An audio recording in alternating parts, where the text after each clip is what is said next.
بسم اللہ الرحمن الرحیم ان اولیاءہ الا المتقون صدق اللہ العظیم۔ قال اللہ تعالی فی شان حبیبہ مخبرا وآمرا ان اللہ وملائکتہ یصلون علی النبی یا ایھا الذین آمنوا صلوا علیہ وسلموا تسلیما۔ اللہم صل علی سیدنا مولانا محمد وعلی آل سیدنا ومولانا محمد وبارک وسلم وسلم علیہ۔ با آواز بلند درود و سلام پڑھیے۔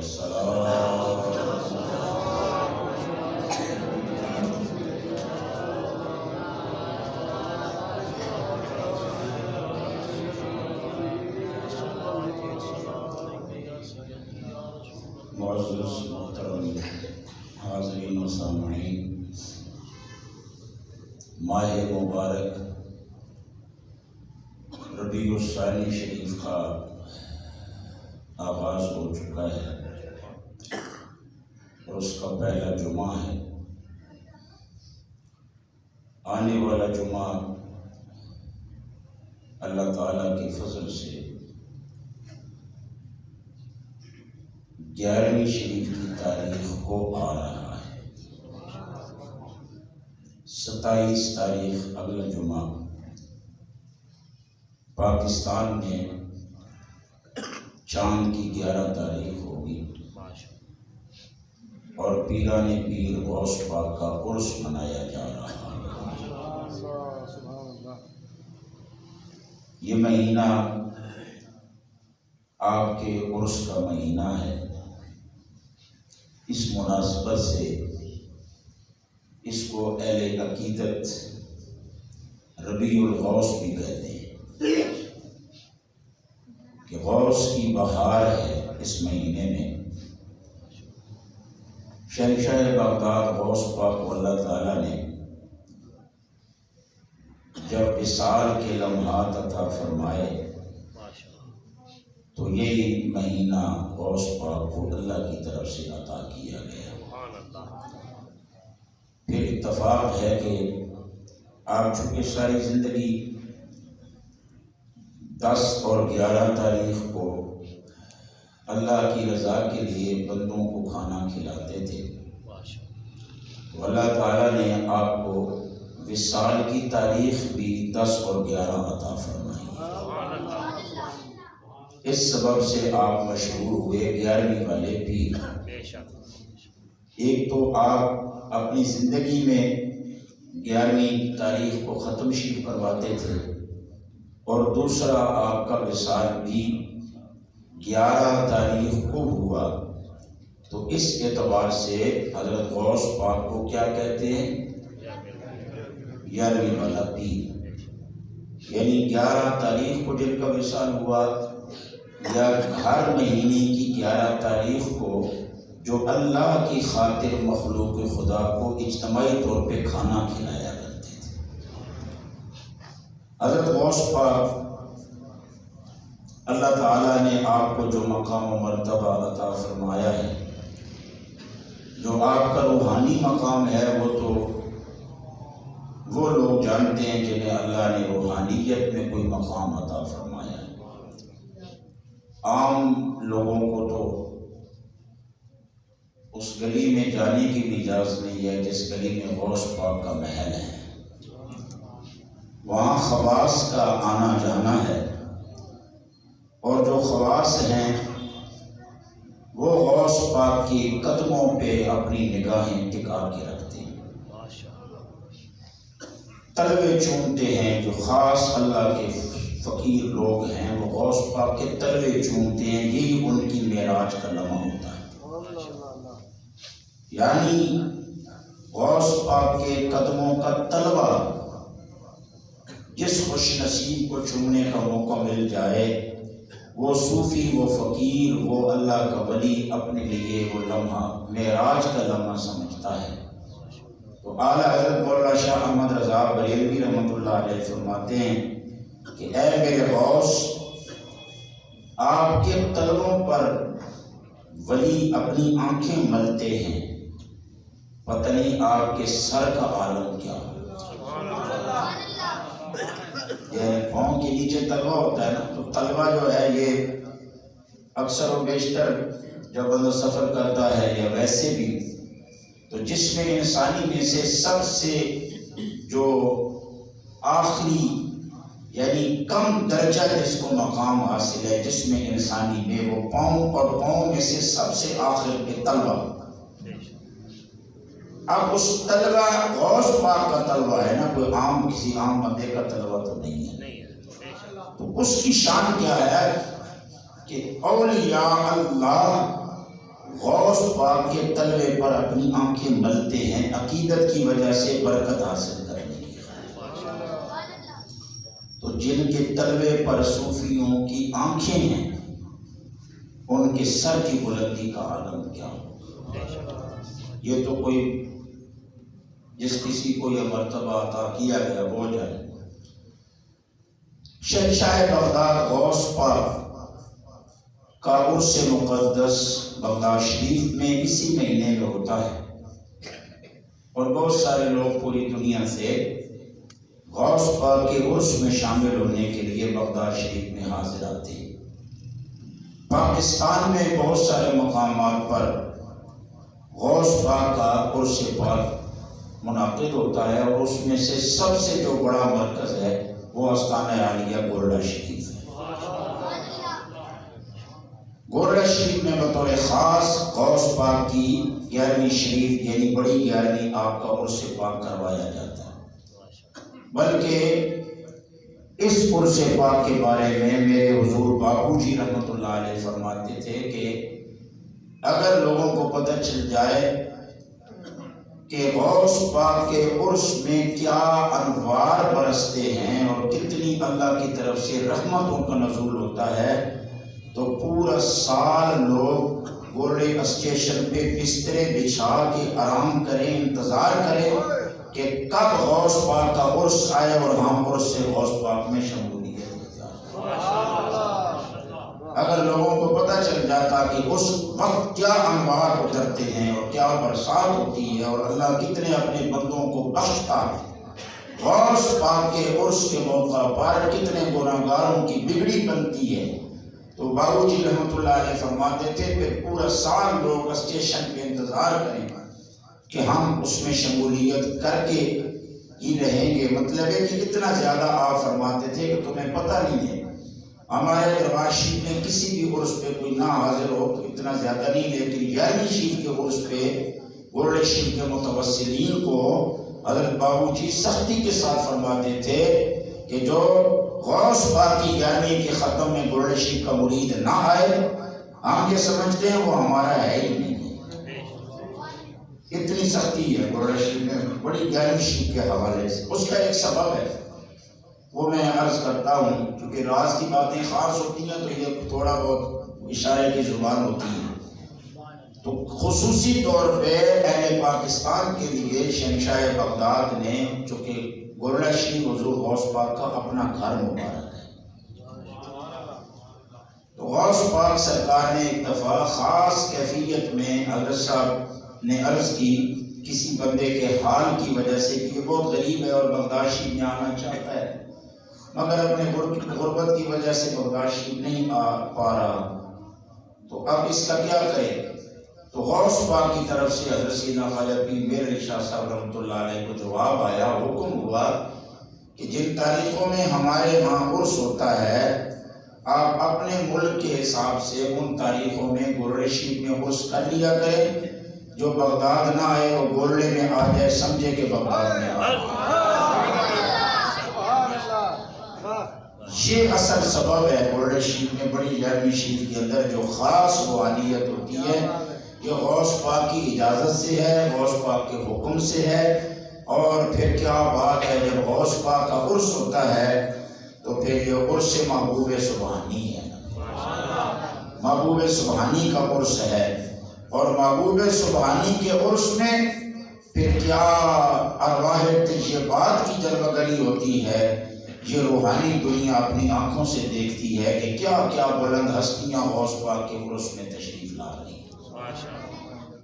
حضور غوث پاک شہنشاہ بغداد پیر پیر رحمۃ اللہ علیہ کا کیا مقام ہے، میرے صاحب نے لکھا ہے آپ کے ملفوظات شریف میں۔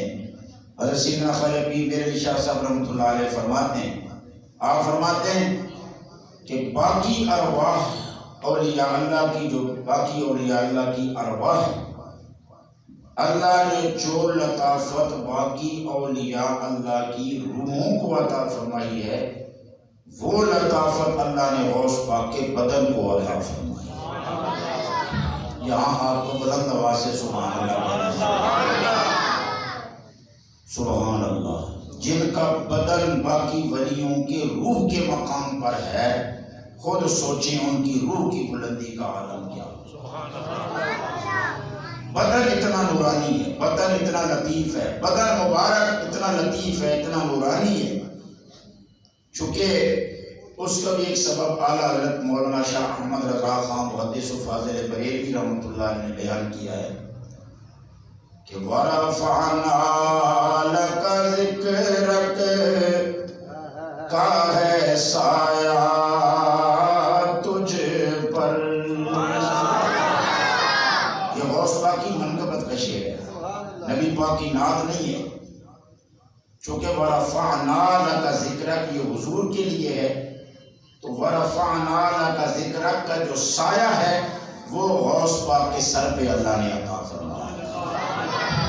وَرَفَعْنَا لَكَ ذِكْرَكَ حضور کے لیے ہے، اور وَرَفَعْنَا لَكَ ذِكْرَكَ کا جو سایہ ہے وہ حضور غوث پاک کے سر مبارک پر ہے۔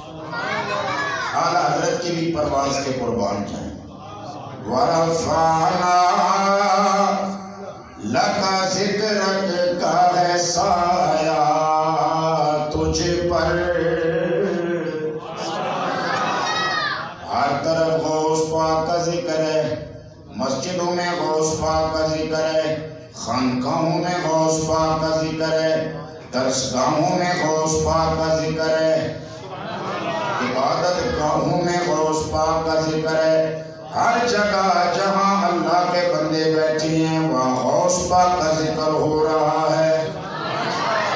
زمین کے کونے کونے میں غوث پاک کا ذکر ہے۔ ہر مہینے 11ویں شریف کا ختم پوری دنیا میں ہوتا ہے۔ حضرت شہنشاہ بغداد کے یہ رفعت ذکر، یہ آپ کے نام کی بلندی صدیاں گزر گئی ہیں، مگر آج بھی غوث پاک کے چاہنے والے پوری دنیا میں غوث پاک کے نام کے نعرے لگا رہے ہیں۔ اب سوال پیدا ہوا ہے شہنشاہ بغداد، آپ کو یہ بلند مقام کیسے ملا ہے؟ آپ کا یہ نام ہر طرف کیوں گونج رہا ہے؟ ہر کسی کی زبان پر غوث پاک کا نام ہے۔ اعلیٰ حضرت فرماتے ہیں اللہ نے مصطفیٰ کا ذکر بلند کیا ہے، اور وہ رفعت ذکر کا سایہ اللہ نے غوث پاک کو بھی عطا فرما دیا۔ مسجد کی بھی خدمت کرتے جائیں اور غوث پاک کا ذکر سنتے جائیں۔ سبحان اللہ، اللہ نے مصطفیٰ کا ذکر بلند کر دیا۔ مصطفیٰ کے ذکر کے صدقے سے، مصطفیٰ کی رفعت شان کے صدقہ سے اللہ نے مصطفیٰ کے مظہر غوث پاک کا نام بھی بلند فرما دیا ہے۔ آگے ذرا دیکھیں کتنا سونا انداز ہے اعلیٰ حضرت کا۔ وَرَفَعْنَا لَكَ ذِكْرَكَ کا ہے سایہ تجھ پر۔ سرکار کا جسم تو بے سایہ تھا، لیکن اعلیٰ حضرت کی عقیدت پہ قربان جائیں۔ اعلیٰ حضرت فرماتے ہیں اے غوث پاک، آپ کا ذکر بھی بلند ہے، آپ کا بول بھی بالا ہے۔ اس کا سبب یہ ہے کہ اللہ تعالیٰ نے آپ کو رفعت مصطفیٰ کے صدقے سے بلندی عطا فرمائی ہے۔ وَرَفَعْنَا لَكَ ذِكْرَكَ کا ہے سایہ تجھ پر۔ وَرَفَعْنَا لَكَ ذِكْرَكَ کا ہے سایہ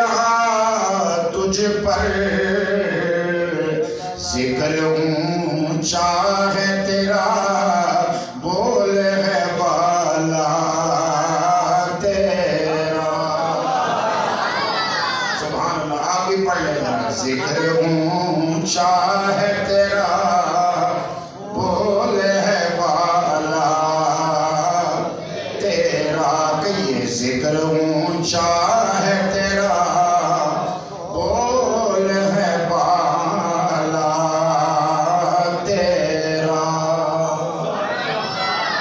غوث پاک کا بدن مبارک اتنا نورانی اتنا لطیف کہ حضرت تاجدار گرہ رحمۃ اللہ علیہ فرماتے ہیں باقی اولیاء اللہ کی روحوں کے مقام پر غوث پاک کا بدن مبارک ہے. تو اب غوث پاک کی روح کن ارواح کے ساتھ ہوگی؟ غوث پاک کی روح کی نورانیت اور لطافت کا عالم کیا ہوگا؟ یہاں تو نعت کا سر بغریباں ہے، بس یہاں تو چپ کے سوا کچھ نہیں ہے. اللہ تعالیٰ نے جس کو چنا نا اپنے محبوب کی نیابت کے لیے، محبوب کو بھی نرالی شان عطا فرمائی ہے اور محبوب کے نائب کو بھی نرالی شان عطا فرمائی. حضرت شہنشاہ بغداد غوث پاک سبحان اللہ، آپ 11 اماموں کے سجادہ نشین ہیں. سبحان اللہ بولے. ہم گلرشی میں بیٹھے تھے تو وہاں میرے حضور کے بڑے لخت جگر حضور سیدی لالا جی کریم کے بڑے شہزادے حضرت پیر سید غلام معین الحق شاہ صاحب گیلانی، اللہ آپ کا سایہ ہمارے سر پہ سلامت رکھے. آپ نے ایک دفعہ علماء سے پوچھا کہ مجھے بتاؤ غوث پاک کو 11ویں والا پیر کیوں کہتے ہیں؟ تو مختلف باتیں علماء نے کہہ دی، اس سبب سے کہتے ہیں، اس سبب سے کہتے ہیں، اس سبب سے کہتے ہیں. حضرت صاحب فرمانے لگے یہ باتیں اپنی جگہ ٹھیک ہیں، لیکن حقیقت یہ ہے کہ غوث پاک کو 11ویں والا پیر اس لیے کہتے ہیں کہ غوث پاک 11 اماموں کے سجادہ نشین ہیں، 11 اماموں کے فیضان کے امین ہیں. سبحان اللہ بولے ذرا پیار سے. اب تسلسل ہے، یہ اعلیٰ حضرت نے بھی لکھا ہے، اعلیٰ حضرت نے لکھا ہے اور حضرت مجدد الفسانی نے بھی اسی ایسا ہی لکھا ہے، بالکل ایسا ہی لکھا ہے کہ یہ ولایت کا اور روحانیت کا اور باطنی جو فیضان ہے یہ مولا علی سے چلا، آگے امام حسن، امام حسین، پھر امام زین العابدین، پھر آگے حضرت امام باقر، پھر امام جعفر صادق، پھر آگے چلتے چلتے سب کا لکھا. فرمایا جب امام حسن عسکری تک آئے تو 11ویں امام ہیں امام حسن عسکری. تو فرمایا جب امام حسن عسکری سرکار تشریف لے گئے تو اب 12ویں امام ہوں گے امام محمد مہدی، اور وہ ابھی پیدا ہوں گے مدینہ پاک میں جلوہ گر ہوں گے حضرت امام حسن کی اولاد میں سے. باقی امام جو 9 امام ہیں یعنی 8 امام، باقی جو 8 امام ہیں وہ امام حسن کی اولاد میں سے، امام حسین کی اولاد میں سے. یعنی امام حسن کے بعد امام حسین، امام حسین کے بعد امام زین العابدین، امام زین العابدین کے بعد امام باقر، امام باقر کے بعد امام جعفر صادق. اب یہ ساری جو ترتیب بن رہی ہے یہ ساری اولاد ہے امام حسین کی حضرت امام حسن عسکری تک، اور جو آخری امام آئیں گے وہ حضرت امام حسن کے شہزادے تشریف لیں گے. اچھا بھائی مزے کی بات یہ دیکھیں، اللہ تعالیٰ کی عطا دیکھے ذرا. حضرت امام حسن کی نسل میں سے پہلے اماموں میں سے کوئی نہیں آیا، غوث پاک تشریف لائے. یعنی امام حسین کی نسل پاک میں سے امام آئے، امام حسین کے آگے امام ہیں، اور یہ امام حسن عسکری تک ساری اولاد حضرت امام حسین کی اولاد ہے. آگے نظام جس کے سپرد ہوا امام محمد مہدی کے آنے تک یہ حضرت شہنشاہ بغداد غوث پاک کی پورے حضرت امام حسن کے شہزادے. یہ حضرت غوث پاک ہیں، یہ امام حسن کے شہزادے ہیں. اور پیر سید معین الحق شاہ صاحب فرمانے لگے وہ جو نظام مولا علی سے لے کر کے امام حسن عسکری تک آیا تھا اور اس کے بعد حضرت امام محمد مہدی 12ویں امام آئیں گے، اور یہ فتاوی بیلیہ میرے پاس ہے. تو کسی نے پوچھا کہ یہ 12 امام اہل سنت کے ہیں یا کسی اور کے؟ سیدنا پیر میر علی شاہ صاحب فرماتے ہیں 12 امام اہل سنت کے امام، ہمارا امام کس کے امام ہے؟ اہل سنت کے امام ہے. اور اللہ فرمایا ہم ان کو باطنی حوالے سے امام مانتے ہیں، یعنی باطنی روحانی طور پر جو ولایت کا فیضان کا جو امام ہے. جو دوسرا فریق ہے وہ ان کو ظاہری اعتبار سے امام مانتے، اور مانتے ہوئے وہ کہتے ہیں کہ یہ امام نبیوں سے بھی افضل ہوتا ہے. یعنی جو دوسرا فریق امام مانتا ہے وہ کہتا ہے امام نبیوں سے بھی افضل ہے، اور اہل سنت ان کو امام مانتے ہیں تو کہتے ہیں نبیوں سے افضل کوئی نہیں ہوتا، مگر جو ولایت کا فیضان تقسیم ہوتا ہے وہ یہی امام ہی تقسیم فرماتے رہے، اور آخر میں امام مہدی یہ فیضان تقسیم فرمائیں گے.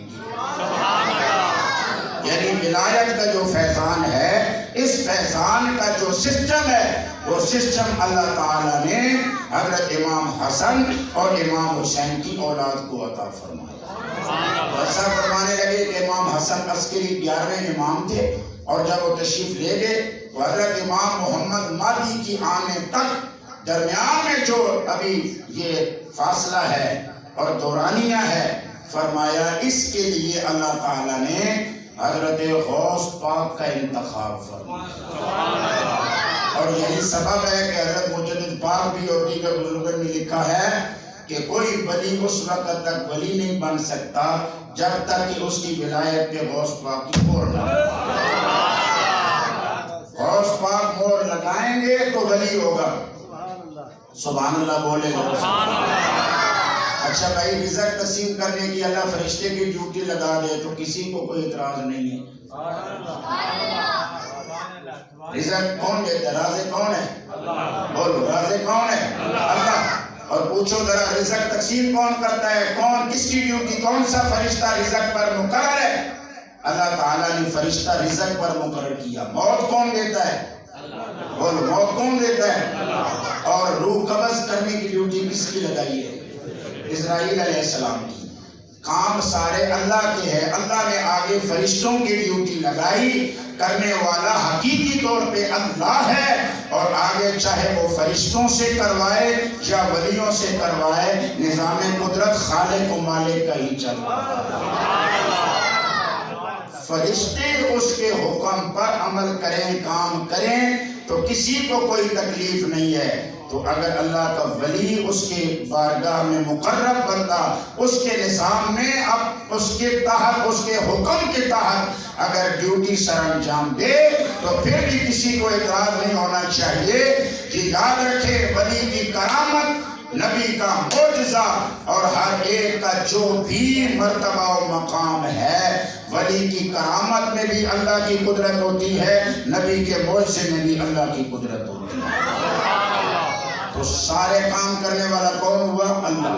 سارے کام کرنے والا کون ہوا؟ اللہ. اور اللہ تعالیٰ کے امر سے یہ ذمہ داری ہے کہ روحوں کو قبض حضرت اسرائیل علیہ السلام نے کرنا ہے.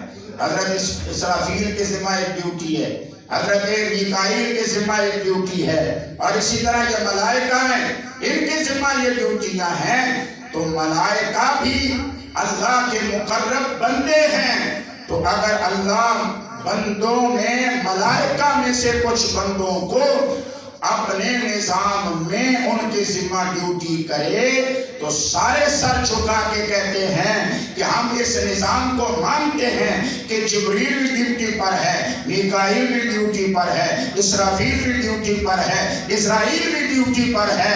بھائی سب کچھ کرنے والا تو اللہ ہے. تو اگر اللہ نے فرشتوں کی ڈیوٹی لگائی ہے تو اسی اللہ نے اس زمین میں اپنے ولیوں کی ڈیوٹی بھی لگائی ہے. فرشتوں کی ڈیوٹیاں مانتے ہو، ولیوں کے منکر ہو جاتے ہو. تو جس مالک نے اس نظام میں ملائکہ کو یہ طاقت عطا فرمائی ہے، اسی کریم نے اپنی مخلوق میں سے، اشرف المخلوقات انسانوں میں سے کچھ ولیوں کا انتخاب کر کے اس نظام میں زمین کے اندر ان کی ڈیوٹیاں، ان کو ذمہ داریاں سونپی ہیں. تو ولی بھی اللہ کی عطا سے کرتا ہے اور فرشتہ بھی اللہ کی عطا سے کرتا ہے. اب شہنشاہ کردار غوث پاک آخری جملہ سنیں ذرا. حضرت غوث پاک کو چونکہ کھانا کھلانا بہت پسند تھا. اللہ اکبر. آپ نے بہت پڑھا، بہت اساتذہ ہیں غوث پاک کے، آپ بہت بڑے عالم بھی تھے اور ساری زندگی درس حدیث پڑھایا غوث پاک نے. ایسا نہیں ہے کہ غوث پاک نے قرآن نہیں پڑھایا یا حدیث نہیں، بلکہ جس دن غوث پاک کا وصال ہوا پہلے آپ نے حدیث کا سبق پڑھایا، اس کے بعد اپنی جان آفرین کے سپرد فرمایا. پہلے حدیث کا سبق پڑھایا، اور جب آپ حدیث پڑھاتے تھے تو بادشاہ وقت ملاقات کرنے کا متمنی ہوتا، کہتا تھا میں غوث پاک سے ملنا چاہتا ہوں. غوث پاک فرماتے تھے بادشاہ کو باہر انتظار کراؤ، ابھی میں اپنے نانا جان کی حدیث پڑھا رہا ہوں. جب سرکار کی حدیث ہو رہی ہو تو اس دوران میں کوئی بادشاہ نہیں ہے، اسے باہر بٹھاؤ، انتظار کرے، میرے نانا جان کے ارشادات میرے نانا جان کے غلام سن رہے ہیں. غوث پاک بادشاہ کو باہر انتظار کراتے تھے اور پھر اپنی مرضی سے بلواتے تھے کہ اب آپ مجھے مل. لیکن اگر کوئی پھٹے پرانے والا طالب علم آ جاتا نا تو غوث پاک اسی لمحے اس کا استقبال دروازے پہ جا کے فرمایا. اگر پھٹے پرانے کپڑوں والا طالب علم قرآن پاک پڑھنے کے لیے، حدیث پڑھنے کے لیے غوث پاک کے پاس آتا تو غوث پاک اپنی مسجد سے اٹھ کے آتے اور مین دروازے پہ اس طالب علم کو اپنے سینے سے لگاتے، فرماتے میں تجھے پڑھاؤں گا. کسی نے پوچھا کہ غوث پاک آپ کی اداؤں پہ قربان جائیں، بادشاہ آتا ہے تو دھکے کھاتا ہے دروازے پہ اور اندر آنے کی اجازت نہیں ہوتی، اور یہ پھٹے پرانے کپڑوں والے طالب علموں کو سینے سے لگا کے اپنے ساتھ بٹھاتے ہو. تو غوث پاک فرماتے تھے بادشاہ کو بادشاہی کا نخرہ ہوتا ہے، میں اسے باہر کھڑا کر کے اس کا نخرہ توڑتا ہوں. بادشاہ کو بادشاہی کا نخرہ ہوتا ہے اور اس کی رعونت کی وجہ سے وہ رعایا پر ظلم کرتا ہے، تو میں اسے باہر کھڑا کر کے اسے احساس دلاتا ہوں کہ تو کتنا کمزور ہے. اور یہ جو پھٹے پرانے کپڑے والا ہے اس کے پاس تو سوائے غربت کی اور کچھ ہے ہی نہیں، اس کو سہارے کی ضرورت ہوتی ہے. اس لیے میں آگے بڑھ کے مین گیٹ پہ آتا ہوں اور اس کو سینے سے لگا کے کہتا ہوں اگر دنیا نے تجھے ٹھکرایا ہے تو پریشان نہ ہو، عبد القادر تجھے سینے سے لگا کے مصطفیٰ کا قرآن پڑھا. تو آپ چونکہ قرآن لوگوں کو کھانا کھلانے کی حریص تھے اور بہت چاہتے تھے کہ ہر بندہ پیٹ بھر کے کھانا کھائے، اور یہی سبب تھا کہ آپ نے ہر مہینے ایک دن مقرر فرمایا اور اس مقررہ دن پر آپ کھانا کھلاتے تھے. پھر وہ 11ویں کی تاریخ بن گئی، پھر اللہ نے آگے آپ کو دن بھی 11ویں کا عطا فرما دیا. چاہتے تھے کہ پیٹ لوگوں کے بھروں، زندگی میں خود کھانا کھلایا. اللہ کو غوث پاک کا یہ عمل کتنا پسند آیا. کائنات میں کسی فقیر کے نام پر اتنا لنگر نہیں چلتا جتنا غوث پاک کی 11ویں کے نام پہ لنگر چلتا. کوئی ملک ہے کسی بھی جگہ دنیا کے کونے کونے میں چلے جائیں، ہر جگہ غوث پاک کی 11ویں کا ختم ہو رہا ہے، لوگ کھانا کھا رہے ہیں، بھوکے پیٹ بھر کے جا رہے ہیں. تو یہ کیا ہے؟ اللہ نے اپنے بندے کی خواہش کو پورا کیا کہ تیری مرضی تھی کہ تو لوگوں کے پیٹ بھرنے چاہتا ہے. عبد القادر اب قیامت تک تیرے نام پہ میں لوگوں کے کھلاؤں گا، وہ پیٹ بھی بھریں گے، اور جس نے میری خاطر میرے بندوں سے محبت کی ہے میرے اس بندے سے میرے بندے محبت بھی کریں گے. تو غوث پاک کے اسوہ سے ہمیں پتہ چلتا ہے کھانا کھلائیں، لوگوں سے محبت کریں، اللہ لوگوں کے دلوں میں محبت ڈال دیتا ہے. اللہ میری آپ کی حاضری قبول کرے. آخر دعوانا